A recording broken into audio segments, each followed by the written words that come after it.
And a lot of people have knocked Golden Boy in the past because obviously they don't develop their fighters well. They don't market them well, but they still get those big contracts. Crack, bruh. He does coke. The owner may or may not be on some drugs. No, may or may not be. May or may not. Come on, man. We can't just say that. Oscar sniffing lines. He was talking about he want to fight Triple G in a 12-round fight. All these major sports owners do that. What you Colts owner, bruh? Come on, we gonna act like Oscar not back doing coke. Hey, if he is, he is. Okay, but the bottom line is this. So a lot of people that love boxing say Golden Boy gets too much attention. They're not doing a great enough job in the promotions, and it goes hand in hand with Canelo's success. So I want to ask Kane this: is Canelo Alvarez today, as it goes, the most overrated fighter of this decade? Wow. Is he the most overrated fighter that we have so far? Because how long people might kill me for this when they see the yes, in my opinion, and everybody knows I'm an avid boxing fan. I'm a boxing historian. Wait a second now. Just a decade, just like the 10 to 20. You're saying because he's been relevant for how long? Well, he's been fighting since he was 17, but I can't remember. About since he really came on the scene. Since he came on the scene. So pretty much 2010 to 2020. So pretty much after that, Floyd lost all the way through. What year was that? That was like damn near 2010, I believe. Was that? That was like a year before Pacquiao. It was a couple years before the Pacquiao fight. So basically, this decade, you want to do okay. Why not? Talking about this decade, then let's be all right. Let me break it. Let's be real. He lost to Triple G. We can say that. Yeah. He beat who did he beat? He beat Amir Khan. He was losing that fight before he caught him with an overhand right. And Amir Khan got a glass jaw. Yeah.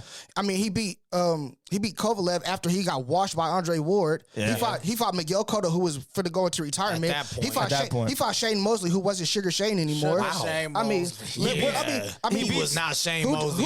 Who did he beat that's relevant? Well, the problem he had was he beat Chavez for the heart of Mexico, and Chavez was done by then. He was just washed. He's in this for the money. Chavez who? Big dud. Junior. That's my point. Yeah. So listen, this is what I'm saying. We're talking about Junior. We're not talking about Senior. Yeah. So listen what I'm saying, though. That's true. Why? It's like he has people out there to fight. He talked about he wants to unify the super middleweight division. Yeah. He beat Colin Smith. He's a fucking bum, bro. Let's call it what it is. Colin Smith is a joke, bro.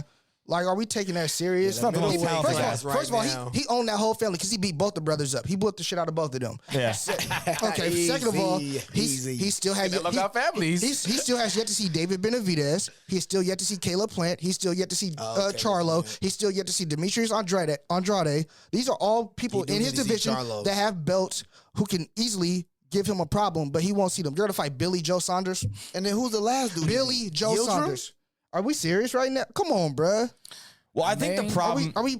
I can't even say he's the best of his generation. Like, how can I say that, bro? I can't say that. I think the problem that most boxing fans have with Golden Boy in general is that Canelo is the cash cow. And it's kind of like with De La Hoya. When De La Hoya was coming up, everyone would say, yeah, but you haven't really beat anybody. And then there was that stretch where, De La Hoya beat Chavez, who was way past his prime. I mean, he beat Pernell Whitaker, but he lost that fight, in my opinion. Yeah. So, let's break it down because, first of all, in this last decade, as far as newer fighters, Canelo's probably we're saying overrated. He's probably the highest rated, right? Yeah. Yeah, pound for pound rankings. Because, Pacquiao, he's still up there, but he's old. He's 152 years old. Floyd was already finishing his career at that point. So he's probably the highest rated. So it also makes him easier to be the most overrated. Yeah. Because, by default, after that, you got to start looking at who? The Charlos, because Andre Ward is gone. I would compare it to... I'd have to compare it almost to a couple previous decades because in black boxing fans, y'all gonna be mad at me for this.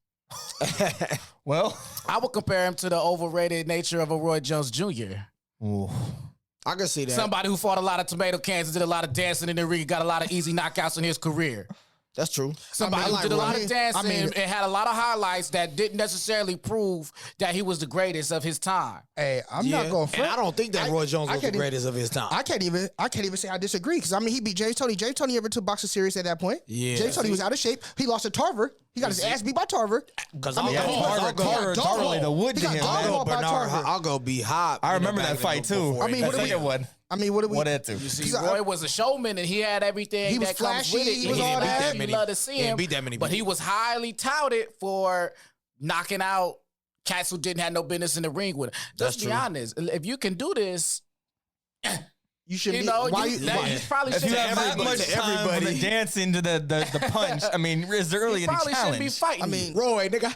I mean, the thing with Canelo is people, and this is me and KC's problem with when we always shout out to KC. We shout out to KC because it's in the works. It's in the works. We talk. Me and him talk about Canelo on Twitter. People they try to come at us for it all the time. Y'all, because you and KC be on Canelo. We be on Canelo. I don't hate him as much as y'all do. Yeah, y'all hate him. Because my thing is, y'all hate him? As a lover of boxing, first of all, he's not black. Yeah. Oh God, that's automatic. Okay, so I mean, first of all, let the race war commence. Let the race war commence. Black love, brown pride. Let the race war commence. No disrespect. He has improved though. He has improved, especially since Floyd taught him a little something. He's definitely improved. But I want to see him fight somebody that's capable of beating him. Somebody that could give him an issue. That's where it's tough. David Benavidez's only problem is David Benavidez. Charlo has been chasing Canelo for years. If he gets in the ring with Charlo, I'm very worried. Demetrius Andrade, he won't. Demetrius Andrade is one of the most dangerous fighters at 160 and 168. Fights on DAZN, the same brand, the same company, promotion as Canelo. Why won't he fight Demetrius Andrade? Well, the thing is, this is like we've talked about this for months now. Is that even now with HBO calling it a day with boxing? HBO was the king of boxing. I don't understand. The production was great. They were the king of boxing. And with Showtime still being the only main pay-per-view line, it's even worse now, I feel like, because now it's like you got DAZN, which they're on their bullshit. You've got ESPN, which is trying. Top Rank is full of shit. First of all, Bob Arum was one of the worst things in boxing. I'm gonna just throw that out. Bob Arum is one of the worst things. He's the reason Floyd and Pacquiao, couldn't get it together. I'm gonna tell y'all, Floyd didn't want to do business with him. Till y'all start acting right, I'm streaming the shit out of all this shit for the bootleg. Y'all got me bent. I tried doing the Tyson Jones fight, man. I was in Florida and I just streamed that for free. That's the other thing. Fuck what y'all talking about. Right. Until y'all start acting right in boxing promotions, and look how often MMA. Shout out to that Ryan Banks. Look how often MMA and UFC. The best fight the best every weekend. The best fight the best every weekend. Every weekend. Every weekend. And this is the way. And it's unfair to do this, but we do this in baseball. We do this in basketball. We do it in football. If you were to throw Canelo at 160, 168 in the era in which you had the best middleweights, does he last? Does he survive? Yeah, you can because you could throw Floyd in the 80s with Duran, Hearns, and Leonard, and Floyd would last. He would survive. Because of his style, because he was going to have defense no matter where he played. Can you throw Canelo in that era in which there was the best middleweights in the world, and will he make it out of that Probably era not. unscathed? Well, I want to go back to a point you made, because you talk about UFC fighting, doing all these fights, and putting the best against the best. When boxing was, you get a company like Golden Boy, when they find a jewel of Canelo, let's make sure he stays. Keep him unscathed. Yep. Let's make sure his legacy goes 10, 12 years. Right. In MMA, these runs don't last that long. Conor McGregor for 3-4 years. Yep. Ronda Rousey for 2-3 years. Right. Anderson Silva for a couple years. And I love it. Right. Bones Jones a few years. Right. They go a couple years, and then a nigga get knocked off, and he's knocked off. That's facts. Right. It shows that everybody can bleed. In boxing, they don't want everybody to bleed. And that's the problem. Your legacy, you talk about legacy. Legacy matters. The legacy mattered. Muhammad Ali fought Ken Norton 3 times. He fought Frazier 3 times. He fought Foreman once. Yeah. He fought Larry Holmes. Even though he's way past his prime when he fought Larry Holmes, he fought Larry Holmes. He fought Sonny Liston. You know what I mean? He fought the best fighters he could fight. He fought. You know what I mean? Like the best, that in the era in which the best fought the best, that's what matters. Whether they won or lost, they fought the best before their prime passed, and that matters at the end of their legacy. Well, did you fight this person? Like right now, if Errol Spence and Terrence Crawford wait forever to fight, or they never fight at all, people are going to remember that. Yeah, you were good, but you didn't fight. You didn't fight the best. Well, I think that's the problem you and KC have with the whole system right now, and why the people on Twitter. You guys love Twitter, by the way. Yes. Every time I'm at work, you guys are on Twitter. I'm like, these guys are going to work. I think your main issue is that both you and KC love Floyd. How could you not? The guy was undefeated. He fought the best of the best. And for years, people said, well, Floyd, he doesn't fight the way, but Floyd won. And he beat everybody they ever asked him to, and he still got flack for it. And Canelo is fighting people, but it's not the best of the best. No, and people are praising him for it. And you guys over here like, I killed Floyd for it. And the thing is, they didn't start killing Floyd for it until he became Money Mayweather after he beat De La Hoya. When he was Pretty Boy Floyd, he was knocking Arturo Gotti the fuck out. See? Yeah. Nobody had an issue with Floyd at that point. When he became Money Mayweather, and it became about his brand and him making money. It became about him no more. Then everybody wanted to hate him. When he was knocking out Arturo Gotti and Corrales and all these other fighters, where was the hate at then? And Floyd broke the mold. He didn't let the promoters run his business. Exactly. He did it. People forget. He showed that he could do it. People forget. Floyd started off with Top Rank. with Bob Arum, left to go to HBO. That went south. Then left to go to Showtime, and then it came money. Exactly. It became the Money Team Levels Promotions. to this. They didn't like the fact that Floyd ran his own stuff. Because they don't ever like when a black person, and that's a bigger conversation. When a black person, at the end of the day, that's what the root of all of it is. Especially when you're talking about fans who aren't black. Oh yeah, fans. Oh, my fault. Damn, I'm getting big. You get so big, you knock the whole thing off. Damn, look at the energy. Just I am all. You know, Bang. Yeah. That's when it comes to the fans. Yeah, that's the root right. of it. Fans, they can say, okay, they don't like him because of his fighting style. They don't like, this because he's the they show a greatest car on the defensive fighter trailer of all time. Yeah, And we're coming you off can't the deny death. it. We're coming off the death of Marvin Hagler, who is definitely want to talk one of about the Marvelous stalwarts of the 1980s. RP Hank Aaron too. And they love the fact that regardless, they love the fact that even though Hagler may or may not have lost to Leonard, He didn't lose to Leonard. yeah, At all. It's up to your interpretation. But his fight with Hearns, where he beats him on it with a broken hand in the middle of the fight. that was ridiculous. Not only, so first of all, rest in peace to marvelous Marvin Hagler, one of the greatest athletes, the greatest fighters of Never all got time. his just due.